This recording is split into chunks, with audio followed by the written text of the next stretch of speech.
And welcome back to our channel. इस video में हम सीखेंगे कि आर्टिकल्स कहाँ यूज होंगे और उनके करेक्ट वे क्या है यूज करने की। सबसे पहले हमें ये समझना है आर्टिकल्स तीन होते हैं, ए, एन और द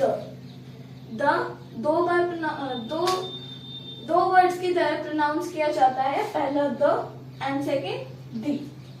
द तब यूज होगा अगर वर्ड की शुरुआत कॉन्सोनेंट साउंड से हो रही है, दी तब यूज होगा अगर वर्ड की शुरुआत वोवल साउंड से हो रही है। So let's get started. A का मतलब होता है एक, ये एक उसका मतलब एक है, तो सिंपल सी बात है सिंगुलर में यूज होगा।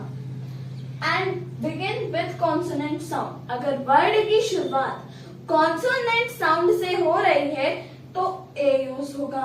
अब हमारा सेकंड टॉपिक आता है एन।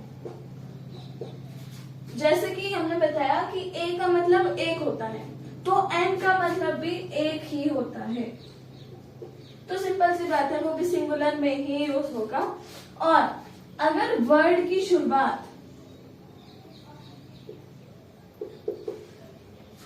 वॉवल साउंड से हो रही है तो ही हम एन का यूज करेंगे। हम गलती ये कर देते हैं कि एन की जगह ए लिख देते हैं और ए की जगह एन लिख देते हैं। जहाँ पे एन लिखना होता है वहां पे लिखते नहीं, और जहाँ पे नहीं लिखना होता है वहां पे जरूर लिख देते हैं। दा का यूज कहाँ होगा, क्योंकि हमने ए और एन को तो एकदम अच्छे से पढ़ लिया। अब चलो बिना टाइम को वेस्ट करते हुए दा भी पढ़ लेते हैं। दा तब यूज होगा जब लिसनर और स्पीकर को किसी भी स्पेसिफिक और यूनिक नाउन के बारे में पहले से पता है और वो उसके बारे में बात कर रहे हैं। सिंपल सा समझ सकते हैं, इंडिकेट्स अ स्पेसिफिक नाउन। जो लिसनर और स्पीकर दोनों जानते हैं और वो उसी के बारे में बात कर रहे हैं। तो चलो अब आर्टिकल से कुछ एग्जांपल्स ले लेते हैं, और अगर गलती हुई तो उसे समझ भी लेंगे। तो मैंने अब कुछ एग्जांपल्स बोर्ड पे लिखते हैं, तो चलो अब इनको फिल करते हैं। इसमें क्या आएगा, cat sat on a mat. क्या लगता है, मुझे तो लगता है एन आएगा। गलत है, एन नहीं आएगा, क्योंकि इसकी जो शुरुआत है, ये जो वर्ड दे रखा है, इसकी शुरुआत किससे हो रही है, कॉन्सोनेंट साउंड से। तो हम यहाँ पे यूज करेंगे ए। तब चलो दूसरा समझ लेते हैं। ब्लैंक एप्पल और day keeps the doctor away. क्या आएगा, मुझे लग रहा है इसमें एन आएगा। ये बिल्कुल सही है, क्योंकि जो वर्ड दे रखा है उसकी शुरुआत हो रही है वॉवल साउंड से, और वॉवल साउंड है, इसलिए हमने यहाँ पे एन यूज किया। She bought blank new dress. She bought, मुझे लगता है यहाँ पे ए आएगा। ये बिल्कुल सही है, क्योंकि वर्ड की जो शुरुआत हो रही है वो हो रही है कॉन्सोनेंट साउंड से, तो हमने यहाँ पे यूज कर लिया ए।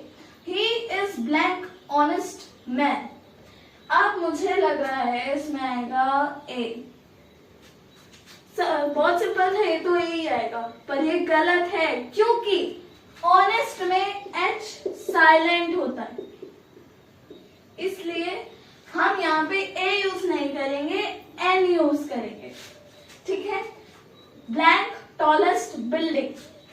अब इसमें क्या आएगा, और टॉलेस्ट बिल्डिंग या फिर एन टॉलेस्ट बिल्डिंग।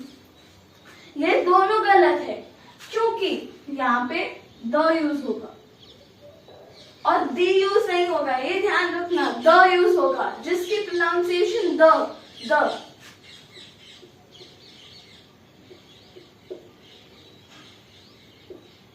दो प्रोनाउंसिएशंस होती है ना द की भी। अब लास्ट वाला देखो, ब्लैंक एलिफेंट। क्या आएगा, है मुझे तो लग रहा है अ एलिफेंट। हाँ सिंपल सी बात है, एलिफेंट। ये भी गलत है, क्योंकि यहाँ पे दी यूज होगा। ये एक स्पेसिफिक नाउन है, जो लिसनर और स्पीकर जानते हैं और वो उसके बारे में बात कर रहे हैं, तो यहाँ पे दी यूज होगा। Follow for more information. Don't forget to like and subscribe.